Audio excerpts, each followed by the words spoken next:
Добрый день, дорогие друзья! Сегодня в выпуске яхта датской верфи X-Yachts XC-45. На данный момент яхта выпускается. Краткая история верфи X-Yachts. В 1979 году в Дании была основана одна из самых успешных и ориентированных на качество верфей. В 80-е верфь X-Yachts успешно проектировала и строила яхты согласно мерительной системе IOR, и эти яхты выигрывали регаты мирового класса.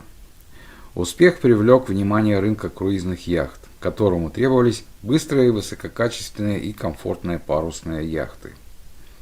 Было очевидно, что у верфи есть возможность использовать опыт постройки гоночных яхт для создания круизных яхт с высокими ходовыми показателями. В 90-е X-Yachts запустила линейку быстрых круизеров. Первой моделью данной линейки стала X412. За ней последовали X512, X382, IMX38, X442, X362, X332, X302, X612, X482 и, наконец, в 1999 году X562. Новое тысячелетие ознаменовалось выпуском гоночной модели AMX-40, которая была практически непобедима в гонках класса AMS и ARC. В начале 2002 года появляется ее старшая сестра AMX-45, которая продолжает традицию на мировой гоночной арене. Еще одной вехой в истории верфи стал выпуск в 2001 году модели X-Yachts 73. Именно она открыла дверь на рынок комфортных круизных яхт для океанских переходов. С выпуском X43 и X46 в 2003 году появилось новое поколение быстрых круизеров. В 2004 году появилось еще три новые модели X40, X37 и X50. В 2006 году была спущена на воду X55, модель, сочетавшая в себе многие элегантные элементы быстрого круизера AMX-70, который появился годом ранее, в 2005 году, и имел репутацию ультрасовременной яхты, благодаря балансу современного и классического дизайна. Новая модель X35 One Design продолжила традиции уже популярных на тот момент гоночных моделей X79 и X99. В 2007 году общий флот X35 составил 200 корпусов, участвующих в гонках по всему миру в отдельном классе, официально признанном Международной парусной федерацией. В 2007 же году выпуск ее старшей сестры X41 положил начало еще одному классу One Design, и первый чемпионат мира в этом классе состоялся в Копенгагене в 2008 году. Линейка X-Cruising была разработана для тех, кто любит путешествовать стильно и с комфортом, сохраняя при этом тот же дизайн и качество сборки, которым славятся гоночные яхты X-Yachts. Первая модель данной линейки XC45 получила награду «Европейская яхта года» в год своего выпуска в 2009. Вскоре после этого выходит модель XC42, а в 2010 году линейка пополнилась новыми XC50 и XC38. Как сообщает нам сайт верфи, каждая модель линейки XC обладает все теми же эксплуатационными характеристиками X-Yachts, к которым так привыкли клиенты. Более глубокая V-образная форма корпуса дает больше внутреннего пространства и высокую остойчивость при минимальном снижении скоростных показателей. Линейка X-Performance. Вот что говорит проектный директор Нилс Йепсен. Мы начали работу над новой моделью XP44 весной 2010 года. Мы решили запустить новое поколение X-Performance, потому что наша существующая линейка была разработана еще в 2002-2003 годах. Для моделей XP44 и XP38 нашей целью было предложить нашим клиентам то, чего от нас ожидают, и то, что стало нашей визитной карточкой, то есть яхты, непревзойденные по эксплуатационным характеристикам, но в то же время такие, на которых можно отдохнуть с семьей. За последние 40 лет верфь X-Yachts построила около 60 моделей парусных яхт, от имеющих огромную популярность классов One Design, признанных Международной парусной федерацией, таких как X-99, до больших и комфортных быстрых круизеров, таких как X6, X65, AMX-70 и X-73. По традиции напоминаю, что на канале Идеальный круизер мы анализируем модели яхт, сравнивая их с математической моделью идеального круизера Джона Холтропа. Это дает нам возможность, опираясь на цифры, оценивать рассматриваемые модели яхт с точки зрения конструкторского замысла и сферы оптимального их использования. Джон Холтроп – морской инженер и конструктор. На основании анализа более 400 проектов известных яхтенных конструкторов составил так называемый эталонный проект крейсерской яхты, который мы и будем использовать в качестве эталона. В эталон также вошли показатели, предложенные Яхтенным гоночным союзом США и обществом морских инженеров SNAIM. Итак, XC45. Дизайн Нилс Ипсон. Материал корпуса Fiberglass. Данная модель выпускается с 2008 года. Тип парусного вооружения Fractional Sloop. Тип киля Fin Keel и Spade Rudder. Как сообщает нам производитель, яхта имеет стальную раму для крепления киля и стальной киль со свинцовым бульбом, что сводит к минимуму повреждений корпуса при посадке на мель. XC45 представлена в модном классическом стиле. Новое поколение XC45 имеет большую платформу для купания, увеличенные иллюминаторы, улучшенные отсеки для хранения. XC45 может похвастаться обновлениями, включающими в себя тиковую палубу и крышу рубки. Лодка оборудована спрей-худом. Большое внимание уделено функциональным мелочам. Например, имеется специальное место под кокпитом для хранения спасательного плота, когда вы находитесь в марине. Платформа для купания работает на электронном управлении, а в чрезвычайных ситуациях открывается механическим способом. В классическом стиле X-Yachts все шкоты проходят под палубой и хранятся в самоотливном ящике в кокпите.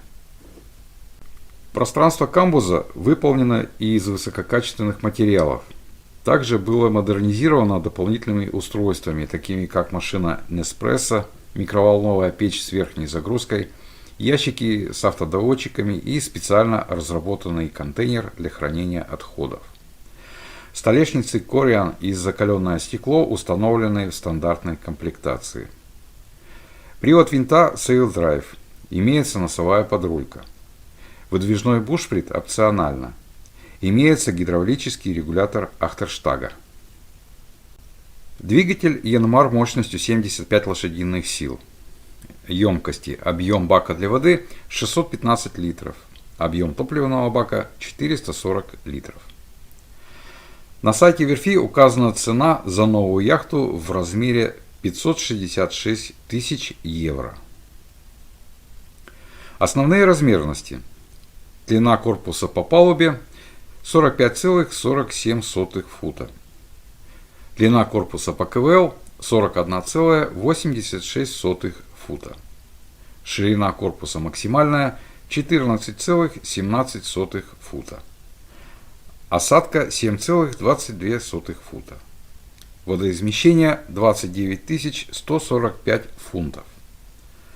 Площадь парусности 1205 квадратных футов. На индикаторе, как и всегда, зеленая зона – это значение, соответствующее значениям для идеального круизера.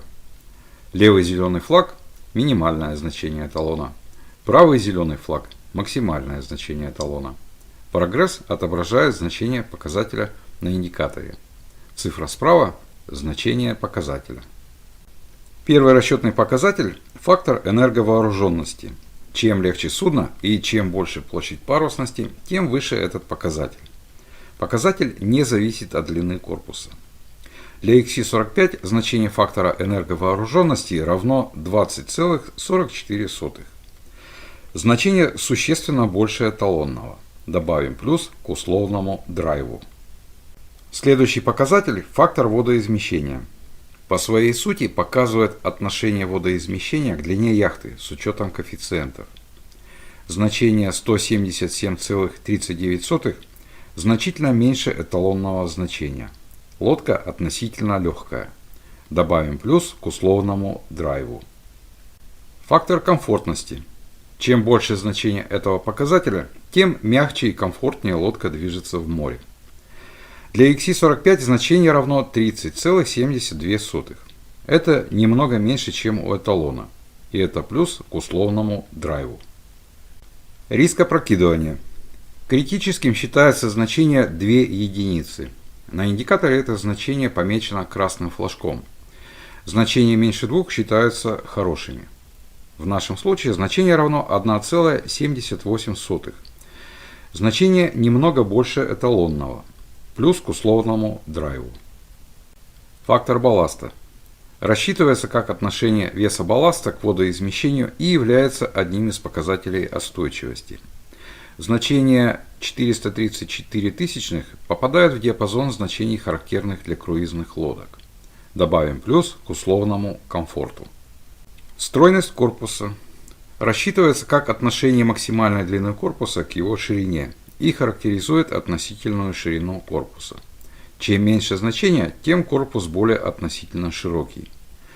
Для XC45 значение равно 3,21. Это значит, что корпус немного более относительно широкий, чем у эталона. Это плюс к условному комфорту. Проектная скорость корпуса. Для водоизмещающего судна зависит от длины корпуса по ватерлинии. В нашем случае скорость корпуса равна 8,67 узла. Это намного больше, чем у идеального круизера. Плюс к условному драйву. Фактор скорости. Для лодок со значительной парусностью и небольшим водоизмещением фактор скорости больше единицы. Для имеющих недостаточную площадь парусов или излишне тяжелых лодок он меньше единицы. Для XC45 значение равно 1,14. Это больше эталонных значений. Это плюс к условному драйву. Момент инерции. Чем выше значение момента инерции, тем выше сопротивление раскачивающим усилиям. Для нашей лодки значение равно 1 721 755,6 фунтов на фут в квадрате. Значение попадает в диапазон эталона. И это еще один плюс к условному комфорту. Период бортовой качки. Период качки зависит от момента инерции и обратно пропорционален остойчивости. То есть, чем остойчивее судно, тем меньше у него период качки. В нашем случае период равен 3,54 секунды. Значение меньше эталонного. Добавим плюс к условному драйву. Показатель остойчивости. Остойчивыми считаются лодки со значением до 1 единицы. Валкими со значением более 1,5 единиц. Значение 0,82 означает, что лодка остойчивая. Плюс к условному драйву. Ускорение бортовой качки. Значение до 0,06 G – это значение, практически не оказывающее влияния на человека. Свыше 0,06 G считается нежелательным для крейсерских яхт. Свыше 0,1 G начинаются недомогания. Уровень свыше 0,18 G считается недопустимым. Для XC45 значение ускорения бортовой качки равно 0,1 G. Это хорошее значение, хотя и считается нежелательным для крейсерских яхт. И это плюс к условному комфорту. Итак, подведем итог по XC45. XC45 набирает 8,77 балла в рейтинге «Идеальный круизер». Шкала Comfort Drive на 2/3 желтая. Конечно, происхождение это важно. Если Верфь производит одни из лучших гоночных яхт, то скорее всего и круизные модели будут быстрыми. Итак, мы видим, что фактор энерговооруженности и фактор скорости значительно больше эталона. Лодка динамичная и быстрая. Фактор водоизмещения говорит о том, что лодка относительно легкая. И дальше мы видим очень хорошее с точки зрения круизера значение фактора комфортности. Оно совсем немного меньше эталона. Значение риска опрокидывания Также очень хорошая и также совсем немного больше эталона. Период бортовой качки близок к эталонному. Значение ускорения бортовой качки хорошее. И если вам нужна лодка, сочетающая в себе и круизер, и быструю динамичную яхту, то это именно она, XC45. В рейтинге «Идеальный круизер» XC45 занимает 16 место, потеснив Nautica 331. Хочу обратить ваше внимание на то, что данный рейтинг не говорит о том, что какая-то лодка хуже, а какая-то лучше. Этот рейтинг показывает лишь то, насколько та или иная лодка соответствует концепции идеального круизера Джона Холтропа. При выборе конкретной лодки стоит руководствоваться в первую очередь ее показателями. Разумеется, не стоит забывать и о том, что данный рейтинг строится только на параметрах, влияющих на поведение лодки в море, и не затрагивает другие аспекты, влияющие на решение приобрести ту или иную лодку. Итак, на первой странице рейтинга Halber Crassis 42F Mark II, Pacific Seacraft Krylok 44, Pacific Seacraft 37, Baba 40, Nayad 440 Mark I, Hans Christian 38 Mark II, Island Packet 40, Halber Crassis 352, Tachao CT41 и Colvik Victor 40. На второй странице Trintella 4, Sirius 40 DS Twin Kill, Cherubini 44 Catch, Nautica 40, Trintella 57A, XC45, Nautica 331, Fisher 37, Halber Crassis Rasmus 35 и Amel Super Maramo 2000. Все страницы рейтинга можно будет увидеть в очередном выпуске «Ямайский ром. Бургундская ваниль». Благодарю зрителя канала Олега Радона за предложение рассказать о технических параметрах X-Yachts. В следующих выпусках мы с вами продолжим знакомиться как с классическими моделями, так и с современными. Несколько следующих выпусков также будут подготовлены по предложению зрителей канала. Не пропустите! Подписывайтесь на мой канал и не забудьте нажать на колокольчик. Обращаю ваше внимание на то, что на канале мы рассматриваем серийные монохолы длиной до 58 футов включительно. Спасибо за внимание. До новых встреч на канале «Идеальный круизер».